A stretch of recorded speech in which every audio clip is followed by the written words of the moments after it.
बेटा ये सेक्शन 1 का सॉल्यूशन है स्टैंडर्ड सैम्पल पेपर का जो सीबीएसई की तरफ से आया है। फर्स्ट क्वेश्चन के अंदर आपको एक एपी समांतर श्रेणी दी है और आपको बोला है A25 घटा A15 निकालो, यानी आपको 25वें पद और 15वें पद का अंतर निकालना है। तो सबसे पहले हम एपी का पहला पद लिख लेते हैं। डी कितना है? 3 है।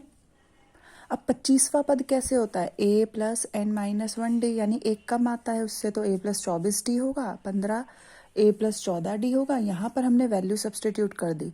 ये ध्यान रखना है, पहले ये दोनों गुणा होंगे। ऐसा मत करना कि 24 में 6 जोड़ दो और फिर 3 गुणा करो। पहले 24 3 से गुणा होगा, जो उत्तर आएगा उसमें a जुड़ेगा। तो एक आ गया 78, एक आ गया 48, और फिर हमें इन दोनों का अंतर बताना है, तो अंतर आ जाएगा 30। और पार्ट देखो बेटा, और पार्ट में क्या बोला था? 7वें पद का 7 गुना, 7वें पद का 7 गुना, तो ये आपका 7वां पद है, उसका 7 गुना 5वें पद के 5 गुना के बराबर है। और हमें 12वें पद का मान निकालना था। तो हमने पहले तो यही लिख दिया कि हमें दिया है 7वें पद का 7 गुना 5वें पद के 5 गुना के बराबर है। अब यहाँ पर A7 की जगह हम लिख देंगे a प्लस 6d और 5 की जगह लिख देंगे a प्लस 4d। अब ब्रैकेट खोल दो, 7a plus 7 6 42d, 5a plus 5 Chowk 20d। a वाले एक तरफ कर लो, d वाले एक तरफ कर लो। 5a दूसरी ओर गया है तो सिर्फ इसी का निशान बदला जाएगा, माइनस में हो जाएगा। यहाँ से 42d दूसरी ओर आया है तो सिर्फ उसी का निशान बदलेगा, तो माइनस 42d हो जाएगा। तो यहाँ से 2 गुणा हो रहा है, नीचे भाग में आएगा तो 2 और 22 कट जाएंगे 11 पर, तो a कितना आ गया आपका? Minus 11d। अब हमें 12वां पद बताना है, तो 12वां पद क्या होगा? a plus 11d। यहाँ से हमने a निकाला माइनस 11d, तो a की जगह मैंने माइनस 11d लिख दिया, प्लस 11d, 11d से 11d कैंसिल हो गया, यानी 0। तो 12वां पद हमारा सिर्फ 0 है। थर्ड क्वेश्चन देख लेते हैं पहले, सेकंड क्वेश्चन बाद में। थर्ड क्वेश्चन के अंदर आपको ये फिगर दी हुई है, इसमें ये 2 स्पर्श रेखाएं हैं, ये r है, ये 2r है, ठीक है।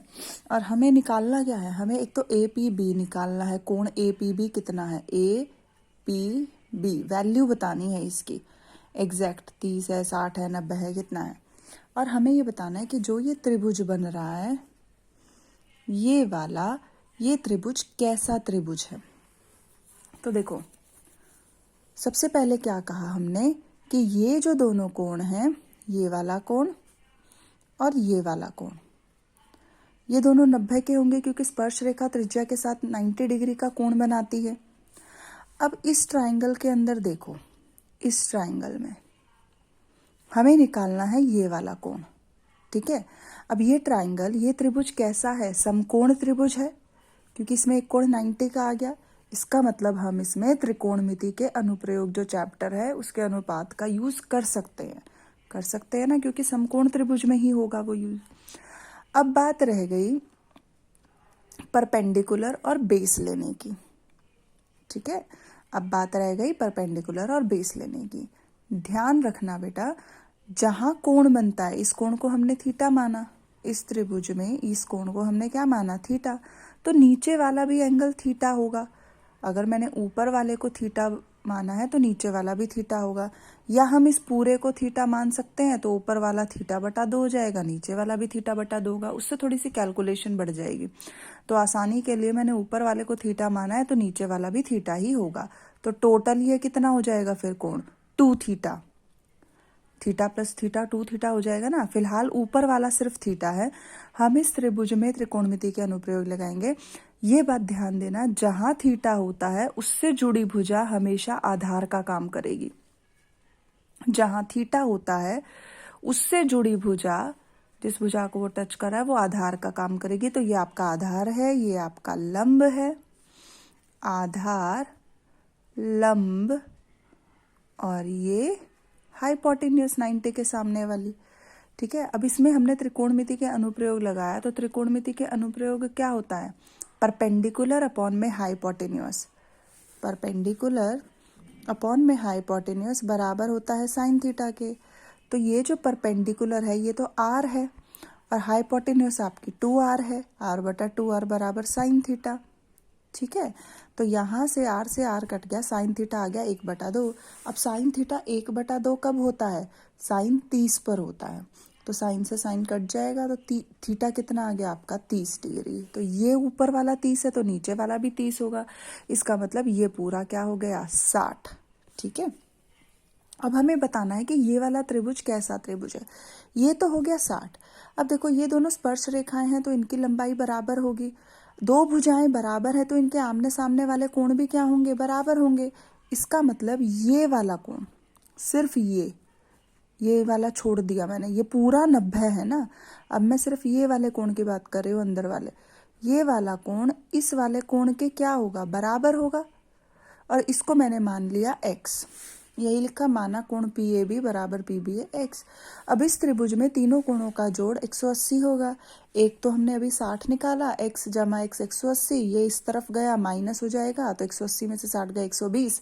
यहाँ 2 गुणा हो रहा है, x और x जुड़कर 2x बन जाएगा। यहाँ 2 गुणा हो रहा है तो दूसरी तरफ भाग होगा, 60 आ गया। इसका मतलब ये भी 60, ये भी 60, ये भी 60। तो त्रिभुज कैसा है? समबाहु त्रिभुज। समबाहु त्रिभुज में सभी कोण 60 डिग्री के होते हैं। सेकंड क्वेश्चन के अंदर आपको बोला था बच्चे, m निकालो यदि उसके मूल बराबर है। तो सबसे पहले अगर समीकरण ब्रैकेट वाले उस फॉर्म में दिया है तो हमें उसको खोलना है। 5mx² माइनस 6mx बराबर 0। अब इससे अगर आप तुलना करोगे x² plus bx plus c से, तो a आपका 5m है, ये पूरा आपका a है, x² छोड़ दो, b आपका माइनस 6m है, और c तो 0 है क्योंकि c वाली कोई संख्या है, पद है ही नहीं। अब मूल बराबर है तो d 0 होगा, b² माइनस 4ac 0 होगा, b² ये है माइनस 4ac। अब c 0 है तो बेटा ये सारा तो 0 ही बन गया, 0 को किसी से भी गुणा कर दो तो हमारे पास बचा क्या? 36m² बराबर 0। यहाँ से m² क्या आ जाएगा? 0/36 यानी 0, और m क्या आ गया? m के 2 मान 0 ही आएंगे, तो m कितना है? 0 है। m कितना है? 0, यानी ये पूरी की पूरी समीकरण ही 0 हो जाएगी ना फिर, 0 बराबर 0। क्वेश्चन 4 के अंदर आपको शंकु का वक्र पृष्ठीय क्षेत्रफल दिया है, त्रिज्या दी हुई है और ऊंचाई निकालनी है। वक्र पृष्ठीय क्षेत्रफल दिया है तो उसी का फॉर्मूला लगाओ, πRL होता है, πRL को आपने 12,320 के बराबर रखा। यहाँ मैंने वैल्यू पुट कर दी, 7×56, यहाँ 8 और 22 ऊपर है तो दूसरी तरफ नीचे आ जाएंगे। और इसको काट पीटने के बाद पहले 11 के पहाड़े से इन दोनों को काट दिया, फिर 8 से, जो भी आपका L 70 बच जाएगा। अब L 70 है और R आपकी 56 है, तो H निकालने का फॉर्मूला आपको लिखवाया हुआ है, वो क्या होता है? L² माइनस R² का रूट। 70 का स्क्वायर 4900 माइनस 56 का स्क्वायर 3136, इन दोनों को माइनस किया तो 1764 आया। फिर हमें इसका वर्गमूल निकालना है, तो आप ये अभाज्य गुणनखंड विधि से 2 2 के जोड़े बनाकर निकाल लोगे तो वो 42 आएगा। ना निकले तो आप कल मुझे क्लास में बता देंगे। क्वेश्चन 5 के अंदर आपको मॉडल अंक दिए हुए हैं। मॉडल अंक मतलब मोड इंग्लिश में बहुलक को कहते हैं। मोड इस इंग्लिश में किसको कहते हैं? बहुलक को। तो यहाँ पर आपको बहुलक दिया हुआ है, आपको लुप्त बारंबारता निकालनी है। ठीक है, लुप्त बारंबारता निकालनी है। तो ये आपको टेबल दी हुई थी। अब यहाँ पे मॉडल अंक 45 थे बच्चे, तो हम क्या करेंगे? हम ये देखेंगे, सिर्फ बहुलक के केस में ऐसा करते हैं कि अगर आपको मोड दिया हुआ है तो 45 जो है वो इस अंतराल के बीच में आएगा, 40 से 60 के बीच में, तो ये हमारा बहुलक वर्ग का काम करेगा। अब उसका फॉर्मूला क्या होता है? बहुलक का L plus F1 minus F0 upon में 2F1 minus F0 minus F2 into H, ये फॉर्मूला होता है। L क्या होगा? बहुलक वर्ग का निम्न सीमा, तो ये है 40। F1, F0 और F2 क्या होते हैं? F1 होता है बहुलक वर्ग की बारंबारता, F0 होता है उससे ऊपर वाले की, और F2 होता है उससे नीचे वाले की। तो वो मैंने सारी वैल्यू सब्स्टिट्यूट कर दी, और 20-20 का अंतर है तो H हो गया 20। अब सबसे पहले आप इसको अलग कर दो, 40 दूसरी ओर ले जाओ, माइनस 40 हो गया इस, और फिर मैंने क्या किया? तिरछी गुणा कर दी। यहाँ बचेगा 5, यहाँ बचा 5, ये क्या आ जाएगा? 5 बराबर 20x माइनस 10 और नीचे 2x माइनस 16। इसके नीचे एक है, अब इसकी तिरछी गुणा कर दो, तो 5 गुणा होगा 2x माइनस 16 से और 1 गुणा होगा इससे, तो वो तो वही आ जाएगा। ब्रैकेट खोल दो, 5 दूनी 10x, 16 पंजे 80 माइनस का 20x माइनस 200। यहाँ से x वाले एक और कर लिए, बिना x वाले दूसरी और कर लिए, और यहाँ 10 गुणा हो रहा है तो दूसरी तरफ भाग में चला जाएगा, तो x आ गया आपका 12, यानी जो लुप्त बारंबारता है वो 12 है। ठीक है। पांचवा प्रश्न ध्यान से समझना।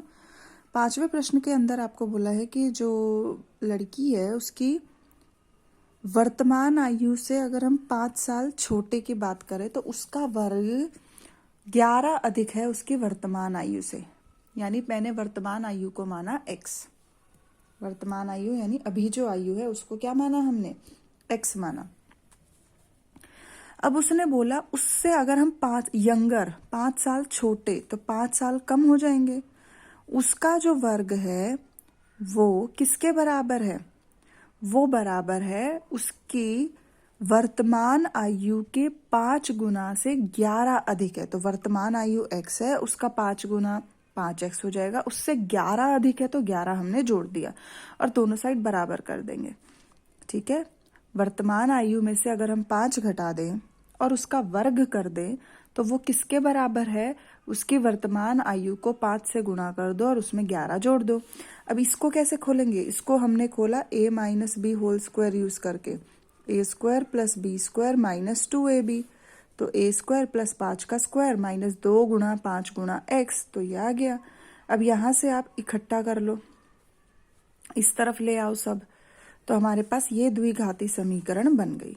अब इसको हम गुणनखंड विधि से, मिडिल टर्म स्प्लिट मेथड से सॉल्व करते हैं कि हमें ऐसे 2 नंबर ढूंढने हैं जिनका योग -15 हो और गुणा करने पर, यहाँ 1 लिखा है तो 1 गुणा 14 14 आ जाए और जोड़ने पर -15 आए, तो वो 2 संख्या हो जाएंगी -14 और -1। इनको गुणा करेंगे तो प्लस का 14 आएगा, इनको जोड़ेंगे तो माइनस का 15 आएगा।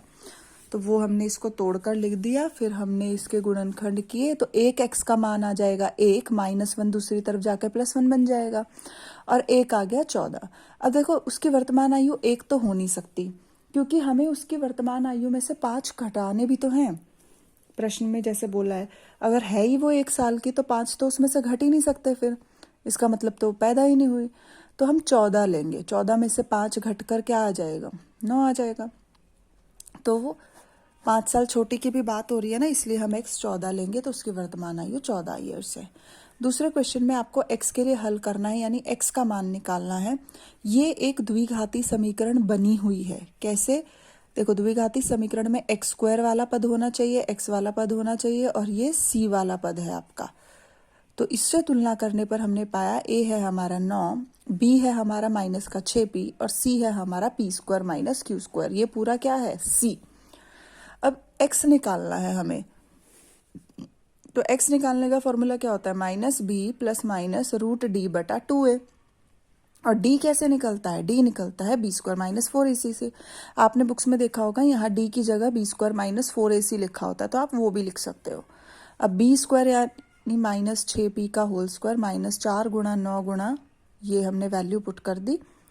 अब देखो -36 को p स्क्वायर से गुणा करेंगे, -36 p स्क्वायर आ गया, minus minus plus 36 q square, ये दोनों कट जाएंगे तो d हमारा आ गया 36 q स्क्वायर, तो d की जगह हमने ये लिख दिया। अब 36 का वर्गमूल होता है 6 और q स्क्वायर का वर्गमूल सिर्फ q होगा, क्योंकि q को q से गुणा करते हैं तभी तो q स्क्वायर आता है। अब 2 मूल क्या बनेंगे, एक बनेगा 6p प्लस 6q बटा 18 और एक बनेगा 6p माइनस 6q बटा 18। अब ये कैसे आया, मैंने ऊपर से 6 कॉमन ले लिया और फिर हमने इसको काट दिया, 6 कम 6, 6 तिया 18, तो p प्लस क्यू बाय 3। ऐसे ही दूसरे वाले के लिए भी आप 6 कॉमन ले लोगे तो p माइनस क्यू बाय 3 आ जाएगा। ठीक है, तो बेटा ये आपका सेक्शन 1 है स्टैंडर्ड के सैम्पल पेपर का, इसको समझकर कॉपी में कर लेना। कोई डाउट है तो आप कल पूछोगे।